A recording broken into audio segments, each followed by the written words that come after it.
नमस्कार, मैं छत्तीसगढ़ अखबार के यूट्यूब चैनल इंडिया आजकल के स्टूडियो से सुनील कुमार। आज साल का पहला दिन है 1 जनवरी 2026। तो मेरे वीडियोग्राफर और एडिटर ने सुझाया कि हमको आज कुछ सकारात्मक बात करनी चाहिए। थोड़ा मुश्किल रहता है मेरे लिए, मुझको दुनिया में गड़बड़ियाँ इतनी दिखती हैं, खामियाँ इतनी दिखती हैं कि उन्हीं को सुधारने पे जुट जाता हूँ। तो बहुत सकारात्मक बातें कम सूझती हैं, लेकिन आज एक खबर ऐसी है। अमित शाह जो कि केंद्र सरकार में गृह मंत्री हैं, गृह मंत्री के रूप में वो खबरों में ज़्यादा रहते हैं, लेकिन वो देश के सहकारिता मंत्री भी हैं। तो उनका वो पहलू जो है थोड़ा कम सामने आता है, क्योंकि सहकारिता शब्द लोगों के समझ में भी बहुत आसानी से नहीं आता। गृह मंत्री लोग समझ जाते हैं कि पुलिस और जांच एजेंसियां सब उनके अंडर में हैं। ऐसा सहकारिता में क्या आता है लोग उतना आसानी से नहीं समझते, क्योंकि सरकार सहकारिता से थोड़ा दूर दूर चलती है। सहकारिता एक अलग आंदोलन है। सहकारी संगठन अलग रहते हैं जो अपने दम पर चलते हैं। कुछ सफल होते हैं, कुछ असफल होते हैं, बहुत सारे राजनीतिक लूटपाट में ख़त्म भी हो जाते हैं। लेकिन भारत का तजुर्बा जो है कई बहुत अच्छे सहकारी आंदोलनों का रहा है। मैं उनके बारे में भी बताता हूं, लेकिन आज की अच्छी खबर यह है कि पिछले साल अमित शाह ने घोषणा की थी कि देश में जो मोबाइल फ़ोन से जो टैक्सी बुलाने वाला जो हमारे यहाँ कारोबार चलता है, जिसमें कुछ एक ब्रांड ज़्यादा प्रचलित हैं, आप जानते हैं, ओला है, उबेर है, ऐसा अलग अलग शहरों में अलग अलग कम या ज़्यादा पॉपुलर रहते हैं। मैं अपने शहर में भी देखता हूँ कोई एक ब्रांड है यहाँ पर भी जिससे आप मोटरसाइकिल भी बुला सकते हो। मैं एक बार गया हूँ, मेरी साइकिल किसी दोस्त के घर छूट गई थी, तो अगले दिन उसको लेने के लिए जाना था मुझको, तो मैंने एक मोटरसाइकिल बुक की थी। तो 3-4 मिनट में ही मोटरसाइकिल आ गई और मुझको वहाँ तक उसने सुरक्षित पहुँचा दिया। हालांकि चलाने वाले लड़के की हालत बहुत अच्छी नहीं थी, उसके कपड़े जो हैं उसकी सिलाई उधड़ी हुई थी, गरीब लड़का था। तो मुझको ये पता लगा है कि ये ऐसे प्लेटफॉर्म जितने हैं, ओला है, उबेर है, दूसरी कोई मोटरसाइकिल भी चलती है, ऑटो रिक्शा भी चलते हैं, इसमें कंपनियां जो हैं, जो बिल बनता है उसका एक बड़ा हिस्सा कमीशन कंपनियां रख लेती हैं। जो मालक चालक जो रहते हैं, जिनको मिलना चाहिए पैसा, उनको कम पैसा मिलता है, कंपनियां कमीशन ज़्यादा रख लेती हैं। तो अमित शाह जी ने जब इसकी घोषणा की थी, भारत टैक्सी नाम से एक सहकारी टैक्सी सर्विस शुरू की जाएगी भारत में, और हो गई है शुरू। सॉफ्ट लॉन्च हुआ है उसका, बड़े पैमाने पे नहीं हुआ है, लेकिन हो गया है। दिल्ली में और गुजरात में, शायद राजकोट में हुआ है, 2 जगह हुआ है। गुजरात अमित शाह का और प्रधानमंत्री नरेंद्र मोदी का अपना प्रदेश है, लेकिन इसके अलावा भी गुजरात का एक हक बनता है किसी भी सहकारी आंदोलन के लिए। हमारे आपके हर किसी के घर में कुछ न कुछ छोटा न छोटा हिस्सा अमूल का होगा। अमूल दूध होगा, घी होगा, मक्खन होगा, चॉकलेट, कोई और श्रीखंड है, आइसक्रीम है, कई चीज़ें हैं। अमूल की रेंज बहुत बड़ी है। तो ये अमूल जो है गुजरात से निकला है, आनंद नाम की जगह गुजरात की, वहाँ से ये सहकारी आंदोलन शुरू हुआ और आज भी ये सहकारी आंदोलन है, पूरी तरह से सहकारी आंदोलन है। सरकारी दखल इसमें न्यूनतम है। आपको ध्यान होगा एक वर्गीज कुरियन नाम के एक व्यक्ति थे नेहरू के वक्त, शायद उसी वक्त ये शुरू हुआ था अमूल। आनंद में ये cooperative society, milk cooperative society, dairy वाले किसानों के लिए, और धीरे धीरे बढ़ते हुए आज ये एक अंतर्राष्ट्रीय ब्रांड बन गया है। दुनिया के बहुत सारे देशों में ये जाता है। और अगर आपको लगता है कि हिंदुस्तानी ब्रांड को प्रमोट करना है, तो जो चॉकलेट आप खरीदते हैं, कई इंपोर्टेड ब्रांड हैं चॉकलेट के भारतीय बाज़ार में, उसके बजाय आप अमूल लेकर देख सकते हैं। हमको इश्तहार नहीं मिलता है अमूल का, इसलिए मैं प्रचार नहीं कर रहा हूँ, लेकिन अमूल की चॉकलेट किसी भी अंतर्राष्ट्रीय चॉकलेट के मुकाबले बेहतर रहती है। हो सकता है आपका अहंकार देसी चॉकलेट से संतुष्ट ना हो, लेकिन आपकी जीभ तो संतुष्ट हो जाएगी, एक बार आजमा के देखिएगा। तो ऐसा सहकारी आंदोलन है अमूल, इसलिए मैं उसके बारे में बोल रहा हूँ। तो दिल्ली के अलावा, दिल्ली तो राजधानी है, तो जाहिर तौर पर वहाँ एक soft launch pilot project Delhi में शुरू होना था और शुरू हो गया है। भारत टैक्सी का 50,000 से लेकर 56,000 के बीच जो मालक चालक हैं, जो ऑटो वाले हैं या टैक्सी वाले हैं या मोटरसाइकिल पे लोगों को पहुंचाने वाले लोग हैं। आपको एक दिलचस्प बात बताता हूं, मेरे शहर में मोटरसाइकिल टैक्सी जो है एक दूसरा काम भी करती है, कुरियर का काम भी करती है। आप हड़बड़ी में अपने दफ्तर चले गए, टिफ़िन भूल गए, तो आप एक मोटरसाइकिल बुक कर सकते हैं, वो आपके घर से टिफ़िन उठा के आपके ऑफिस पहुंचा देगी। बहुत ज़्यादा पैसा नहीं लगता है, सस्ता रहता है। तो ऐसे 50,000 से 56,000 ड्राइवर रजिस्टर हो गए हैं और सरकार का कहना यह है कि सरकार का इसमें न कोई पूंजी निवेश है, न सरकार कोई कमाई लेगी, न सरकार कोई दखल देगी। सरकार ने केवल इसको बढ़ावा दिया है और देश में इफ़को जैसे जो खेती के क्षेत्र में, कृषि क्षेत्र में जो एक बड़ा कोऑपरेटिव ऑर्गेनाइजेशन है, और आनंद जैसे अमूल, आनंद से निकला हुआ सहकारी आंदोलन है बहुत बड़ा, ऐसे लोग इस भारत टैक्सी के पीछे हैं। ये लोग कुछ 100 करोड़ रुपया इकट्ठा करेंगे और भारत टैक्सी का एक नेटवर्क खड़ा करेंगे, उसका एक प्लेटफॉर्म रहेगा, मोबाइल ऐप रहेगा। आप भारत टैक्सी अपने मोबाइल फ़ोन पे डाल दीजिए, उससे ऑटो रिक्शा, मोटरसाइकिल या टैक्सी बुक कीजिए। तो ऐसा सरकार का अभी तक कहना है, ऐसा बाज़ार का अभी तक कहना है। आज की खबर ये है कि ये ओला उबेर जैसी कंपनियों के मुकाबले इसके रेट कम हैं, किराया भाड़ा कम है भारत टैक्सी की गाड़ियों का। एक बात। दूसरी बात यह है कि जो मोटी कमाई इन कंपनियों के जेब में जाती थी, उनके मालिक चाहे व्यक्ति हो या कंपनी हो, वो ले जाते थे, वो ख़त्म हो जाएगा। अब पैसा पूरा का पूरा जो है मालक चालक को ही मिलेगा। जो बिल बनेगा वो मालक चालक जिसके भी खाते में जाए तो उन्हीं के बीच वो पैसा बटेगा। ओला उबेर जैसी कंपनियां कोई कमीशन उसमें, भारत टैक्सी में ऐसा कमीशन रखने वाली कोई कंपनी है नहीं। सहकारी आंदोलन है ये। और किराया कम रहेगा। अभी जो चालू हुआ है पायलट प्रोजेक्ट की तरह, उसमें किराया कम है। पीक आवर में तो खासा कम है, बाकी समय भी 5 रुपया 10 रुपया ओला उबेर से कम है। तीसरा, केंद्र सरकार ने, जिसके मातहत दिल्ली की पुलिस आती है, उसने कहा है कि ये पूरा का पूरा भारत टैक्सी का एप्लीकेशन जो है पुलिस से भी जुड़ा हुआ है। तो अगर आपको टैक्सी में कोई खतरा लगता है, कुछ है, परेशानी है, तो आप तुरंत ही पुलिस को भी खबर कर सकते हैं। हालांकि ये सहूलियत तो हर एक के लिए मौजूद रहनी चाहिए और ज़रूरी रहनी चाहिए। जो प्राइवेट टैक्सी ऑपरेटर हैं, जो मोबाइल ऐप हैं, उनके लिए भी ये दो चीज़ें अभी एक साथ आई। एक गिग वर्कर्स कहते हैं, जो खाना और दूसरी चीज़ें और सामान बाज़ार से आपके घर पहुंचाते हैं, डिलीवरी करने वाले लोग, गिग वर्कर्स, वो अभी हड़ताल पर चले गए थे अभी पिछले 2-4 दिन के भीतर ही, क्योंकि उनको पैसा बहुत कम मिलता था, उनके काम की शर्तें बहुत कड़ी थी और 10 मिनट में, 15 मिनट में सामान पहुंचाने का कंपनी का अपना जो प्रचार का जो तरीका था, उसमें इन लोगों को अंधाधुंध रफ्तार से मोटरसाइकिल चला के जाना पड़ता था।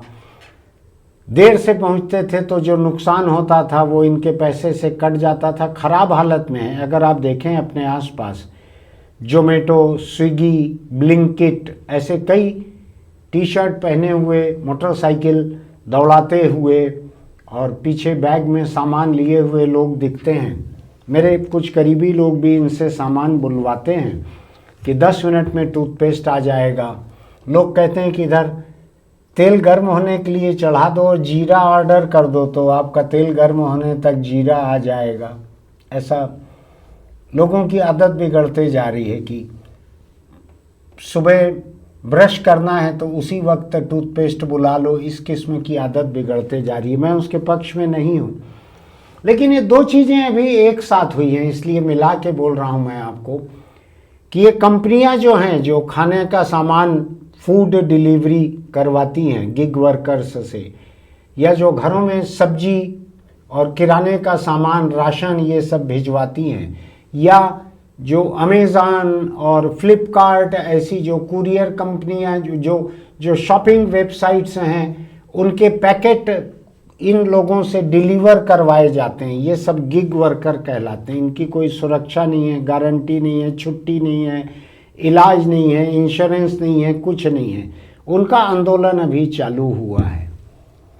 तो मुझको एक चीज़ लग रही है, ये मेरे मन में है, अमित शाह जी ने कहा नहीं है, नया साल है, पहला दिन है, और हमारे संतोष तिवारी जी की फरमाइश थी कि आज कुछ पॉजिटिव बात कही जाए, इसलिए मैं इस बात को कह रहा हूँ कि जिस तरीके से ओला उबेर के कब्जे से ड्राइवरों को, गाड़ियों को मुक्त करा के उनका खुद का अपना एक सहकारी आंदोलन शुरू करने की कोशिश अमित शाह कर रहे हैं, मैं अमित शाह को जो प्रचार मिलने वाला है उसकी फिक्र नहीं कर रहा हूँ। मैं ड्राइवरों को जो ज़्यादा पैसा मिलेगा उसकी फिक्र कर रहा हूँ कि अगर सचमुच ये कामयाब होगा तो अच्छी बात है, और कामयाब न होने की कोई वजह नहीं है, क्योंकि इस देश ने सहकारी आंदोलनों के कामयाब होने के कुछ प्रयोग देखे हुए हैं। जो मैंने अभी आपको कहा कि अमूल ब्रांड से आनंद के मिल्क कोऑपरेटिव सोसाइटी का जो एक आंदोलन छोटा सा शुरू हुआ था, जिसको वर्गीज कुरियन ने आसमान पर पहुंचाया था।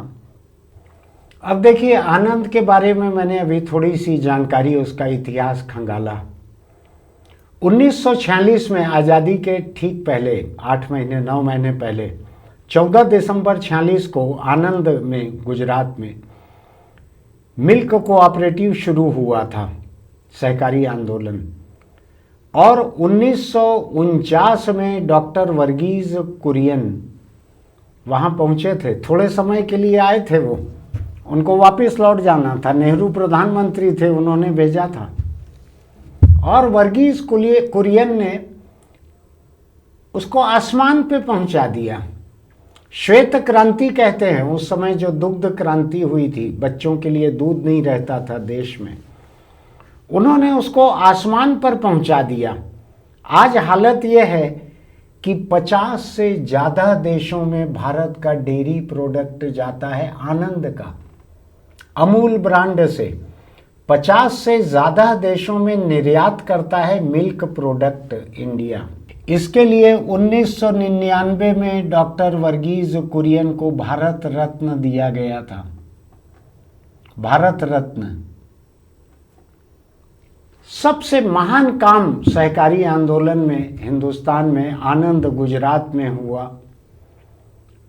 46 में शुरू हुआ, 49 में वर्गीज कुरियन गए, 49 से लेकर 99 तक वर्गीज कुरियन का काम जब तक भी रहा हो, बुढ़ापे में भी उन्होंने काम जारी रखा।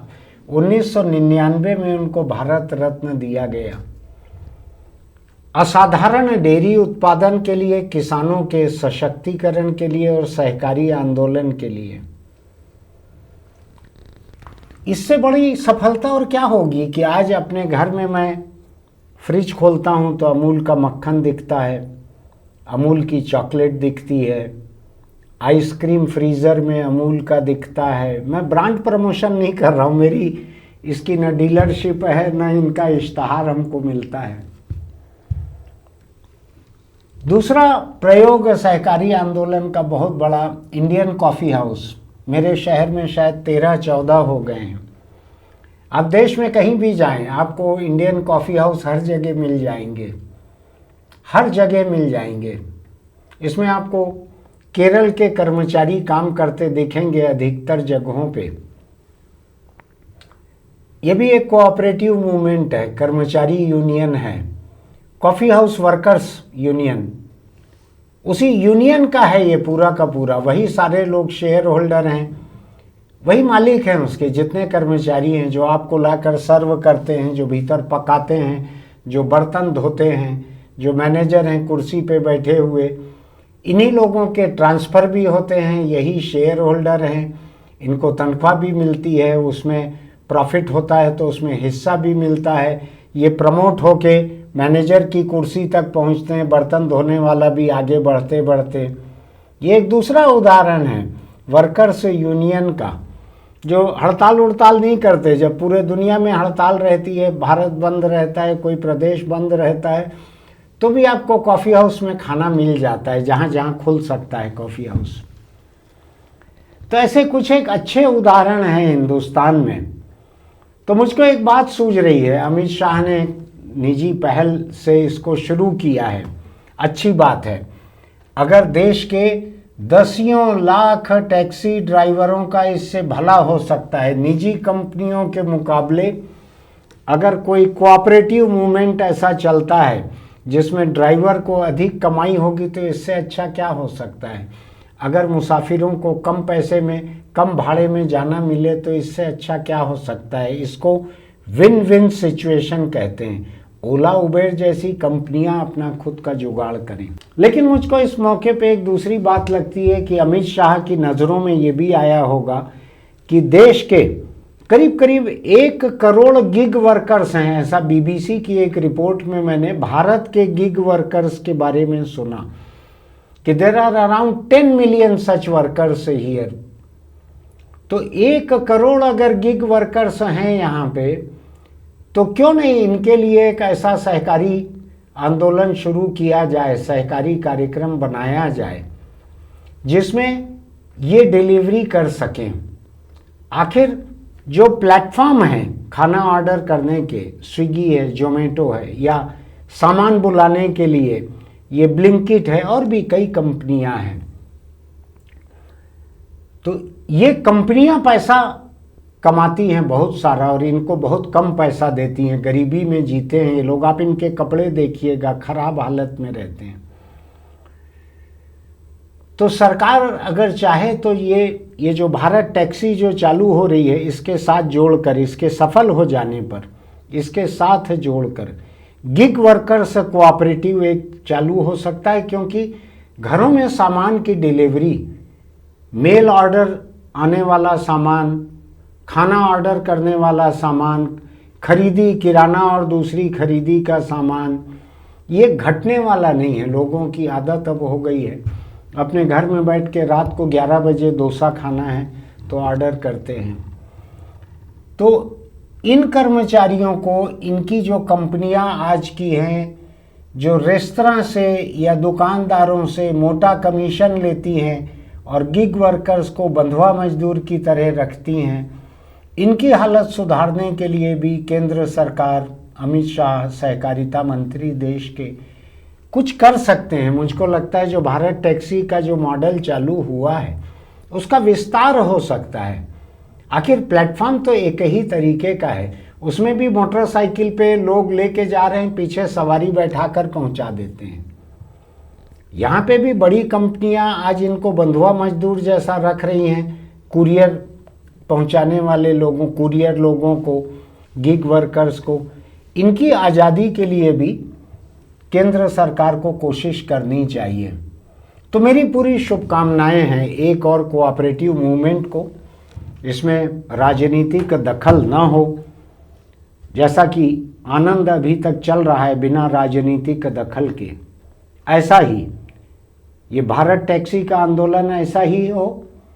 और इस भारत टैक्सी कोऑपरेटिव प्रोग्राम का एक विस्तार जो है गिग वर्कर्स कोऑपरेटिव सोसाइटी जैसा कुछ होना चाहिए, जिसमें वही लोग काम करें, वही लोग पैसा जुटाएं, उन्हीं की कोऑपरेटिव बॉडी उसको चलाए, उसमें अगर पैसा बचे तो आपस में बांटे। वो आज के मुकाबले उनकी हालत बेहतर रहेगी। नए साल के पहले दिन एक अच्छी पहल जो शुरू हो चुकी है भारत टैक्सी की, मैं उसकी तारीफ करते हुए सबको बधाई देता हूँ। केंद्र सरकार को भी, अमित शाह को भी और दिल्ली के लोगों को भी, जिनको ये एक नई टैक्सी मिली। और मैंने सुना है कि जो पुराने पापी जो धंधे में थे, उन्होंने अपने टैक्सियों का रेट गिरा दिया है भारत टैक्सी से मुकाबला करने के लिए। अब देखिए, एक समय ऐसा रहता था कि सरकार की मोनोपोली रहती थी और प्राइवेट पार्टीज को जब उसमें आने दिया जाता था, निजी कारोबारियों को, तो मुकाबले में निजी कारोबारी रेट गिराकर सरकार के धंधे का भट्टा बैठाते थे। जैसा BSNL के साथ हुआ, एयर इंडिया के साथ हुआ, कई जगहों पर हुआ। अब आप देखिए, आज सरकार आ रही है, वो कम रेट पर सामान दे रही है निजी कारोबारियों से, निजी कंपनियों से, और निजी कंपनियों को रेट गिराना पड़ रहा है बाजार में टिके रहने के लिए, अपने ड्राइवर बचाने के लिए। है ना दिलचस्प बात? दुनिया कैसे एक फेरा लगाती है। केंद्र सरकार वैसे तो हर कारोबार से हाथ धो रही है, इसको भी कह रही है साफ साफ कि हम कारोबार में नहीं आ रहे हैं, सरकार कोई पैसा नहीं लगाएगी। सरकार केवल एक पहल कर रही है ताकि देश की प्रतिष्ठित कोऑपरेटिव संस्थाएं जो हैं वो इसको चलाएं। तो देखना है, इफ़को है, अमूल है, ये इसको किस तरह से चलाती हैं। फिर मिलेंगे। आज नए साल के पहले दिन मुझको एक सकारात्मक मुद्दा उस पर बोलने के लिए आपके सामने मिला। आपको भी अच्छा लगा हो कि देश में कुछ अच्छा हो रहा है, और ज़्यादा अच्छा हो भी सकता है। इसको लोगों को भी बढ़ाइएगा। इसमें कोई सेक्स, हिंसा, राजनीति कुछ भी नहीं है, किसी की आलोचना नहीं है। दूसरी बात यह कि अगर आपको हमारा YouTube चैनल इंडिया आजकल पसंद आता है तो इसको सब्सक्राइब कीजिएगा, नोटिफिकेशन की बटन दबाइएगा, लाइक कीजिएगा। हम हर बात जिम्मेदारी के साथ कहते हैं, सामाजिक सरोकार के साथ कहते हैं, देश के, दुनिया के भले के लिए कहते हैं। टिप्पणी लिखिएगा, हमारी बातें, हमारे वीडियो आपको कैसे लगते हैं। चलते चलते एक छोटी सी सलाह। बहुत सारे लोग कल तक कई तरह के संकल्प ले चुके होंगे, जो पिछले 1 साल से अधूरे थे, उनको लीज रिन्यूअल करा लिया होगा। कल फिर तय कर लिया होगा कि आज 1 तारीख से जिम जाना चालू करेंगे, मेहनत करना चालू करेंगे। मैंने भी आज अपने फेसबुक पेज पर पोस्ट कर दिया है कि मैं किस तरीके से रोज़ जो चलता हूँ, आज भी उतना चला है, पैदल चला हूँ मैं, लौट के मठा पिया है, मैंने भी पोस्ट कर दिया है।